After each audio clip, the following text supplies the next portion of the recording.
కొన్ని పేర్లు వినగానే మనకు తెలియకుండానే ఒక రకమైన గర్వం, స్ఫూర్తి కలుగుతాయి. అలాంటి ఒక పేరే డాక్టర్ ఏపీజే అబ్దుల్ కలాం గారిది. భారతదేశపు మిసైల్ మ్యాన్గా, ప్రజల రాష్ట్రపతిగా అందరి మనస్సుల్లో నిలిచిపోయిన ఈ మహనీయుడి జీవితం, ఆయన సందేశం గురించి ఈరోజు మనం కాస్త లోతుగా తెలుసుకుందాం. చూడండి, భారతదేశపు మిసైల్ ఉమెన్ టెస్సీ థామస్ గారు కలాం గారిని ఏమన్నారు? ప్రేరణ సూర్యుడు అట. ఎంత అద్భుతమైన మాట కదా అది. నిజమే, ఆయన ఒక సూర్యుడు లాంటి వారే. సరే, మరి ఆ సూర్యుడి ప్రయాణం ఎలా సాగిందో, ఆ వెలుగు మనకు ఏం చూపిస్తుందో ఇప్పుడు చూద్దాం.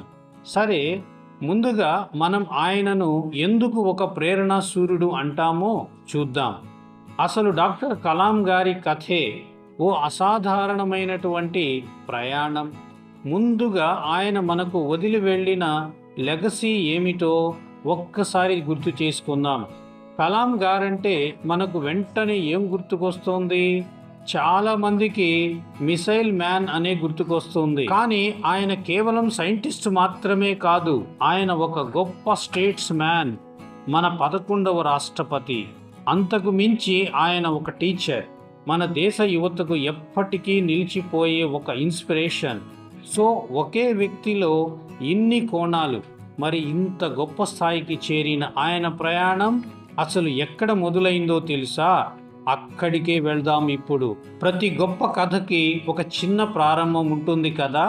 కలాం గారి ప్రయాణం కూడా చాలా చాలా నిరాడంబరంగా మొదలయ్యింది. నిజం చెప్పాలంటే మన అందరికీ అసలైన స్ఫూర్తినిచ్చే ఆ కథే. ఆయన కథ మొదలయ్యింది తమిళనాడులోని ఒక చిన్న ఊరు రామేశ్వరంలో. అక్కడ ఒక పేద కుటుంబం, ఆ కుటుంబానికి ఆసరాగా ఉండాలని ఒక చిన్న పిల్లాడు పొద్దున్నే లేచి పేపర్లు వేసేవాడు. ఆలోచించండి, వీధుల్లో న్యూస్ పేపర్లు అమ్ముకున్న ఆ పిల్లవాడే భవిష్యత్తులో రాకెట్ సైంటిస్ట్ అవుతాడని ఎవరైనా ఊహించగలరా? అదే నిజం.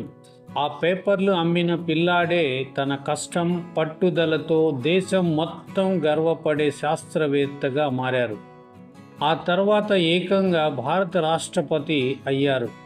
అసలు ఈ ప్రయాణం మనకందరికీ ఏం చెబుతోంది? మన పరిస్థితులు ఎలా ఉన్నా, మన కల పెద్దదిగా ఉండి దానికి తగ్గ సంకల్పం ఉంటే చాలు, ఏదైనా సాధించవచ్చు అని చెప్పకనే చెబుతోంది. సరే, కలాం గారు సాధించిన విజయాల గురించి మనం మాట్లాడుకున్నాం. కానీ ఆయనకు అన్నింటికన్నా ముఖ్యమైనది ఏంటో తెలుసా? మన దేశ భవిష్యత్తు. ఆ భవిష్యత్తు యువత చేతుల్లోనే ఉందని ఆయన బలంగా నమ్మేవారు. అందుకే వాళ్ళ కోసం ఒక బ్లూ ప్రింట్ లాంటిది ఇచ్చారు. ఏంటో అది ఇప్పుడు చూద్దాం. కలాం గారి దృష్టిలో మన దేశానికి అసలైన బలం, అసలైన సంపద ఏమిటంటే అది మన యువతరమే.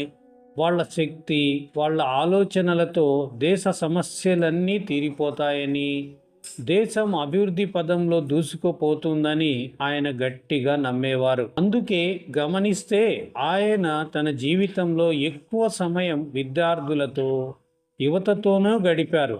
ఆయన ఊరికే కలలు కనండి అని చెప్పి వదిలేయలేదు. ఆ కలలన్నీ ఎలా నిజం చేసుకోవాలో ఒక దారి కూడా చూపించారు. ఇక్కడ చూడండి, ఈ 5 పాయింట్లు, ఇవి స్టూడెంట్స్ కోసం ఆయన ఇచ్చిన ఒక రకమైన ప్లాన్ అన్నమాట.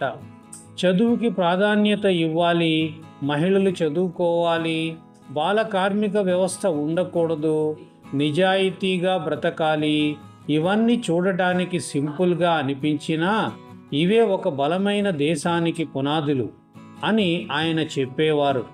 ఇది కేవలం వ్యక్తిగత ఎదుగుదల కోసం కాదు, దేశ నిర్మాణం కోసం. సరే, మనం ఆయన జీవితం గురించి, ఆయన యువతకిచ్చిన సూత్రాల గురించి తెలుసుకున్నాం. మరి ఇంత గొప్ప జీవితం, ఇన్ని మాటల వెనుక ఉన్న అసలైన సారాంశం ఏమిటి? ఆయన మొత్తం ఫిలాసఫీని ఒక్క వాక్యంలో చెప్పాలంటే ఎలా చెప్పొచ్చు?